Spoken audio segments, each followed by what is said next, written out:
Welcome to Million Dollar Grit, the podcast that dives deep into the world of entrepreneurship where tenacity meets strategy and dreams meet reality.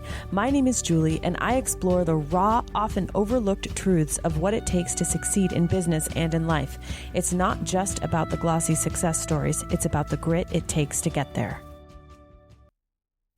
Hey everyone, this is Julie. Welcome back to Million Dollar Grit. Today we're talking about detaching from outcomes, specifically for coaches and consultants who are in any sort of high stakes environment. So this means you are a business coach, a marketing coach, a Facebook ads service provider, you are in finance, investing, anything where it feels really high stakes. And how do we lead as experts, but the same time have a healthy detachment from the client's outcome? And this is one of the hardest things you will do as a coach, because if you have any sort of empathy, which you probably do if you went into coaching, it's going to be hard when your customer, your client doesn't get the results that you want them to get.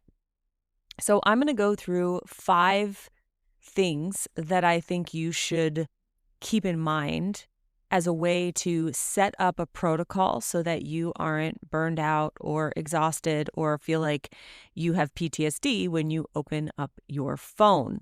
So, just a little background. I have been running my mastermind since 2017. So we are on year 8, and I have had anywhere from 50 to 100 clients at any one time. I remember when Funnel Gorgeous just started getting going, and I had both Digital Insiders and now Funnel Gorgeous team members in my Voxer. And I remember waking up and feeling that sort of ping of anxiety, because I knew just from a math perspective that because of the amount of people in my Voxer, there was a high likelihood, almost 100% chance, that someone was going to either be mad or be spiraling, or there would be some sort of hair on fire emergency. And when you're kind of up and coming, or you don't have a lot of clients yet, you can not realize that this is just a math reality. So you can kind of trick yourself into thinking, if you get a couple of good clients, you could be like, okay, well, look, I have all these great outcomes. Or on the reverse, if you get a couple of bad clients, you could walk away thinking that you're the worst coach ever. You know what this reminds me of? It reminds me of parents. And when parents only have one child and that child turns out great, they think that they were a great parent. And if that child turns out poorly, according to society, they think they're a bad parent.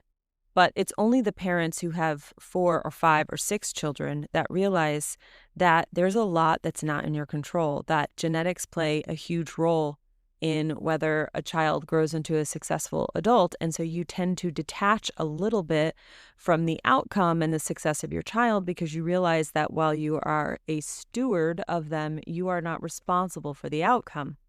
And so I have the benefit of having had enough clients in my 10 years as a coach to know that you're going to have good clients, you're going to have bad clients, and there's really not a whole lot that you can do about it.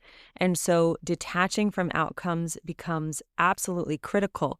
The good news is that when you tie your worth to something that you can control, you have a lot more peace in life. And when you stop outsourcing your own feelings of worth or regulation on your clients, it becomes a much happier arrangement. And the client can also sense it as well. All right, so we're going to go with thing number 1. First, you need to build non-negotiable personal business values. So this is, what are you promising? What are you not promising? Where is your boundary of responsibility? And then this way, no matter who the client is, no matter what niche they're in, how unpredictable the ads or the funnel or whatever it is might be, you are operating from your business values. You can also publish these business values if you want. You could do it on a blog post, you could do it in a podcast episode, but this is what you live by. And this creates a tremendous amount of relief and safety, because clients know what you are going to do and not. And that helps them feel like they understand you. And it also gives you a code and a guideline that you can actually control. And when it comes to high stakes coaching, consulting, or service work, there are so many variables that you cannot control. So that's going to be number one. Number two is more related to the client. It's about expectation setting. Once you have personal business values, it becomes relatively easy to set expectations because you're going to say, all right, here are my values. Here's what I promise. Here's what I can't promise. And you want to lay that out before the work begins. You want to tell them what's in your control and what's not in your control. And a lot of clients don't understand what to expect, and all they see is marketing material that is designed to make everything look better and rosier than it actually is. So it is your job. Expectation setting is often about education, right? So I'll give you an example. I had a client, I love her. She came to me and she said, I want to have a 100K launch.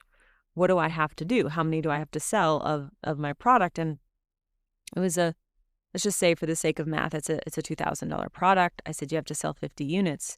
She said, okay, well, how many people do I need to be on my webinar in order to sell 50 units? And I said, well, probably if you're really good and you have a 10% conversion, you're going to need 500 people in your webinar. She's like, oh, okay, that's not so bad. She said, well, how many people do I have to have registered in order to get 500 people on your webinar? And I said, probably between 3,000 and 5,000. And now all of a sudden, the expectation of like, whoa, okay, well, that's a lot. You're telling me I need 5,000 people in order to sell 50 units. And I'm like, yep, pretty much, right? And I made the joke. I said, I feel like I'm a dream killer right now. But that was important that I set those expectations because it's not going to do her any good. It's not going to do me any good. And one of my personal business values is that I will always try to be truthful and realistic about what I think is possible. And one of my other business values is that I tend to be more on the conservative side versus the risky side. So you're just going to know this about me as a coach. This is one of the reasons why I think I make a great coach for people who are either risky or conservative. The reason why I'm helpful for people who are risky is because I provide some balance for them. And the reason why I think I'm good with conservative is because I can speak their language and I can reassure them.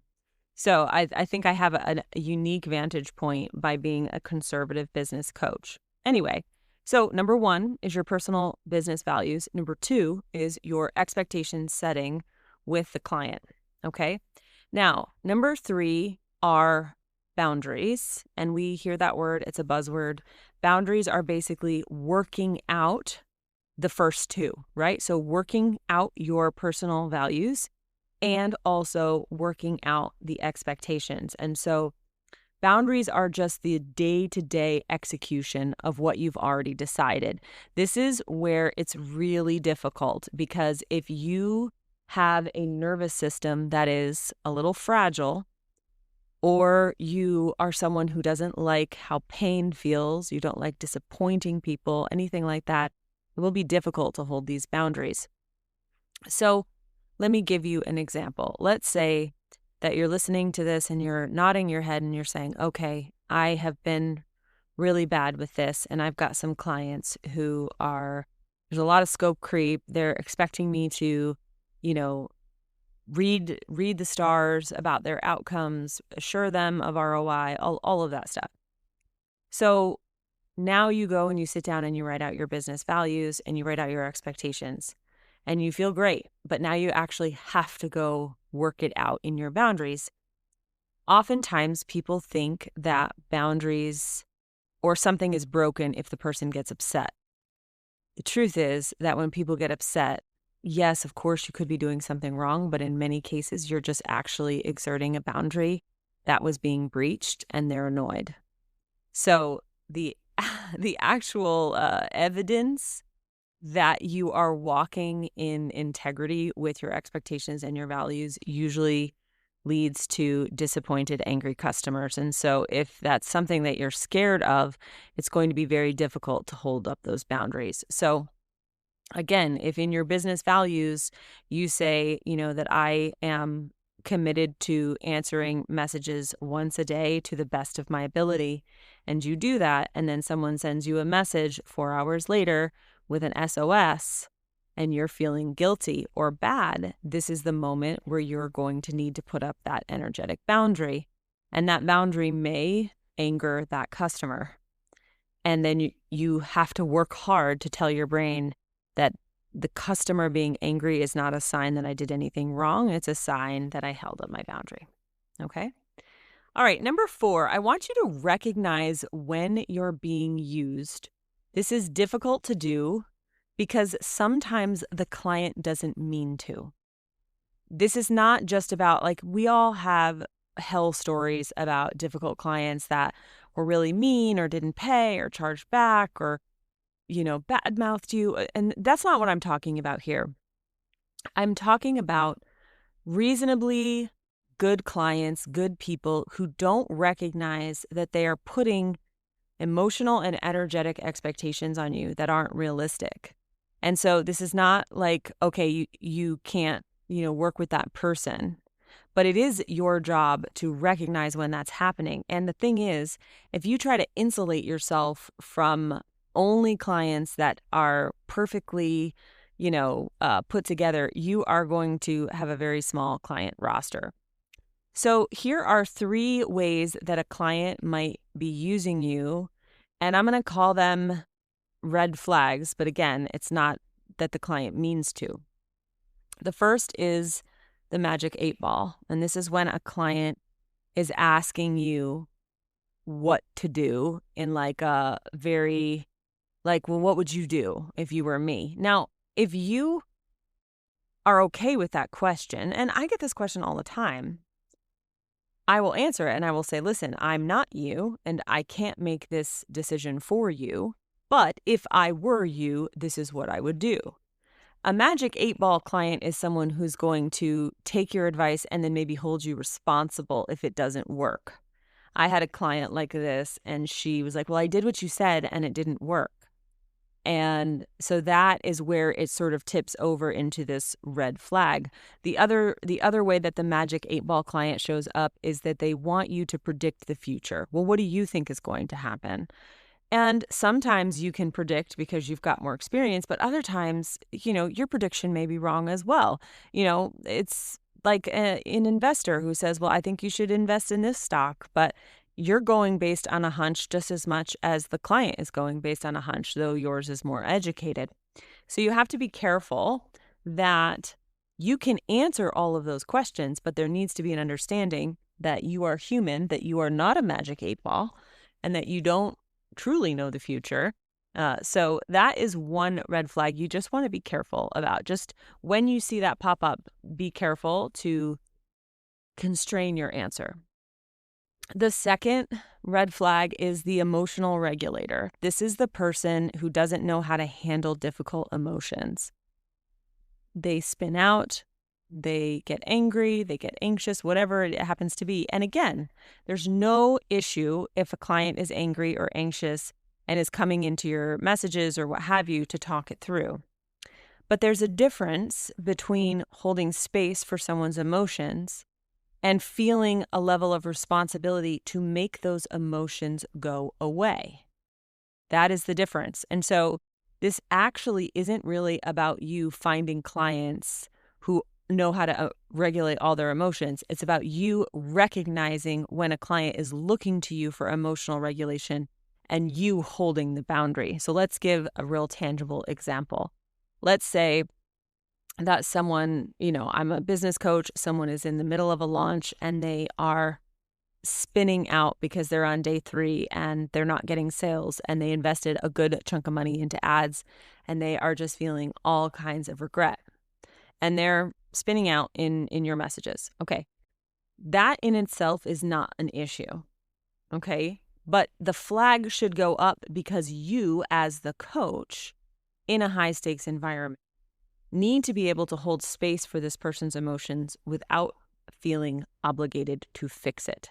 So if you go into that exchange and you reassure them, well, this and that, and well, what about this? Or we could try this, or, just like that sort of solving, fixing energy. And guys, I'm really good at fixing things. So this is a big tendency of mine. It's not that that's inherently bad, but what it does is it sets up a scenario where you are the rescuer from bad feelings. Right? So every time they have a bad feeling, they're just going to come to you because they want you to save them from the bad feeling because they don't like how it feels. So what you could say in that situation is, this is really hard. I'm sorry that you're feeling so crappy. What can we do right now to help, regulate you? Do you need to take a walk? Do you need to journal? Do you need to scream into a pillow? And then orienting them to the current plan. All right, well, here's the plan. This is what we're working through. This is what we're going to do. We will debrief, but it's not providing some sort of savior. This is how we're going to redeem it. Or, here are all the things we're going to try. Or here are all the reasons you shouldn't feel bad.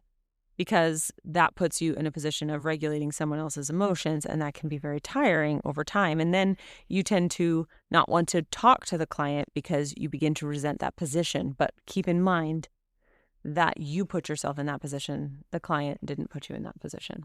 Okay? All right. And the third is what I like to call the hype girl. And again, I'm going to repeat this over and over and over again. You are not trying to find clients who don't do this, because everybody does this to some extent. And when I say recognize when you're being used, that's what I said at the beginning. I don't mean used in a bad way. I just mean you're being pulled into a role that is going to burn you out as a coach, and you need to watch that. And it's your job to watch that. It's not the client's job to watch that. I mean, in theory, it would be great if the client could watch it too, but it's really not their job.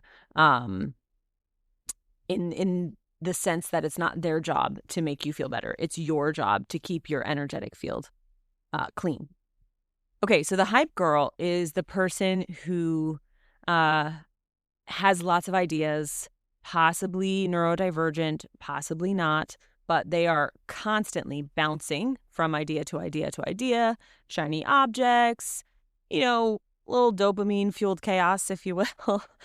Again, not always a bad thing, but it can feel very jarring to a client or consultant. Let's say you're a Facebook ads service provider and you go through this entire strategy and you build it out, and then the person goes away to a 2-day retreat and comes back and has a whole brand new plan that they want to execute.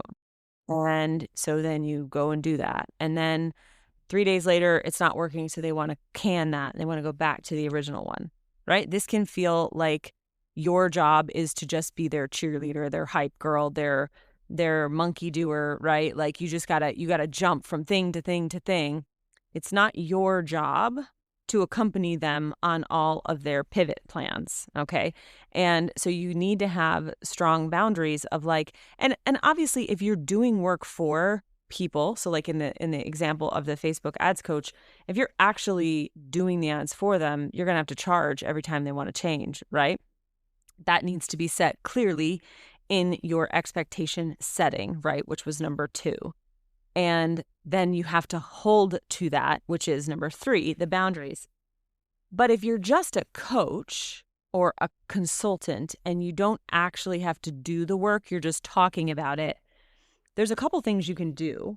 Number 1, you can say something as simply as, I think this is a distraction, or I don't agree with the whole premise of your question. So as your coach or as your consultant, I wouldn't even entertain this idea. I would stick to the plan. But you can decide if you want to say, given that you're asking my advice, here's what I think of that idea. But please keep in mind that I wouldn't even be entertaining the question. I just did this for someone the other day when she said, I want to do this. And, I started to talk it out with her. And then I stopped and I was like, but hold on, why are we doing this? Like, why are we having this conversation? Like, this all started with like a big dream, and she's like, well, I'm a dreamer. And we laughed, I love her so much. She's amazing. I was like, oh, right. Okay. Well, you're a dreamer. And so that's fine. So if we're going to engage that dream, here's what I would do. But I'm telling you that that's not realistic. And so I'm, kind of living in the world of reality here. And this is what I think is more reasonable. And so as you see these things pop up, they are red flags only in the sense that if you don't manage your energy and you don't recognize what's going on in the dynamic, you might end up burned out or exhausted if you multiply this by 25 clients over 5 years. And I see this all the time. People don't want to, I don't want to be a coach anymore. I don't want to do one-on-one anymore. I don't want to do Facebook ads anymore. I don't want to build funnels for clients anymore, and everyone is just sort of, burned out on dealing with humans. And the thing is, I hate to say this, but with AI, human connection is going to be the thing that remains valuable. And so all of the passive income that we love and the digital products and the courses and, we love making money passively is fine, but there will be a point in time where AI kind of does it better than all of us. And it's going to be very, very inexpensive. And we're going to start to see some of the collapse of that industry, which means what will remain. And yes, people could argue that AI coaches will be better than real coaches. But what will remain is a desire for human connection, for humans that want to be seen, that want to be in relationship with other humans, that want to not feel alone in their work. And as a coach, you have an opportunity to continue to provide that for people. And so you don't want to burn out on coaching. You want to remain excited about your coaching practice. You want to wake up in the morning and not feel PTSD. And I am speaking from an extraordinary amount of experience when I say that it is possible to have 50 to 70 clients and wake up in the morning and not be overwhelmed. And of course, I'm human. There are days when I'm exhausted and I'm tired, or I'm worried about something, or I'm, holding somebody's outcome a little bit too closely, and I want it to work for them so bad. And those are days where I fall down on my boundaries, or I try to, be the magic 8 ball or regulate someone's emotions, or, jump on a dopamine fueled rabbit trail. But 90% of the time I wake up and I feel centered and I feel grounded. I feel excited to talk to my clients. I feel helpful when I'm able to give them advice. I feel happy when they succeed. I feel down when it's hard, but I am not tossed by the wind. And that is not because I have tapped into some version of humanity that you don't have yet. Because, I would argue that I have amazing clients and they're, they're the best of the best. But I want to make it clear, if you're listening to this and you're like, well, Julie has great clients and that's why she's fine, and I have shitty clients and that's why I'm not fine, I'm going to push back and I'm going to say, no, that's probably not true. You probably just have human clients like everybody does, and you need help with your boundaries, your expectation setting, and your personal values. And you also probably don't recognize when you're overfunctioning, which is the number 4. Okay, so number 1, like I said, was your personal business values. Number 2, setting expectations with the client. Number 3, working out those boundaries day in and day out. Number 4, recognize when you're being used in a way that's not your responsibility. Again, be careful not to moralize this. And number 5, the last one. When you are a coach or a consultant or a provider, your nervous system is your business. Like, it is the operating system of your business, because your business is primarily your brain, your expertise. And so if your nervous system is shot, everything that I just said will go right out the window, because you will overfunction. You will take on their panic as your problem. You will get resentful. You will get reactive. You will regret the things you do. You will probably put back on the clients the very thing that they have been doing to you. And that's sort of the irony, is that if your nervous system is not in good shape, you end up being the magic 8 ball, the emotional regulator, and the hype girl in the opposite direction, because you want your clients to have predictable outcomes so you can feel good about yourself. You want your clients to remain steady so that you don't have to regulate your own emotions, right? You become the hype girl that decides to burn your business to the ground or change your offer 100 times. And that's because we're all human and we all have these tendencies. This is not like something unique.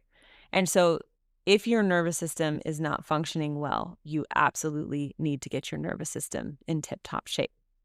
So as I wrap up this episode, I would love to make a plug for my coaching and my Digital Insiders Mastermind. And if you've never been in a coaching or mastermind experience where you have both personalized coaching, nervous system support, and marketing and business, you are missing out. So if you haven't heard about Digital Insiders, you should go to digitalinsidersmastermind.com. You can always private message me on Instagram. Right now, Digital Insiders has some openings available. We are at a great time to join. We are beginning a fun contest. We have an upcoming retreat in November in Disney World.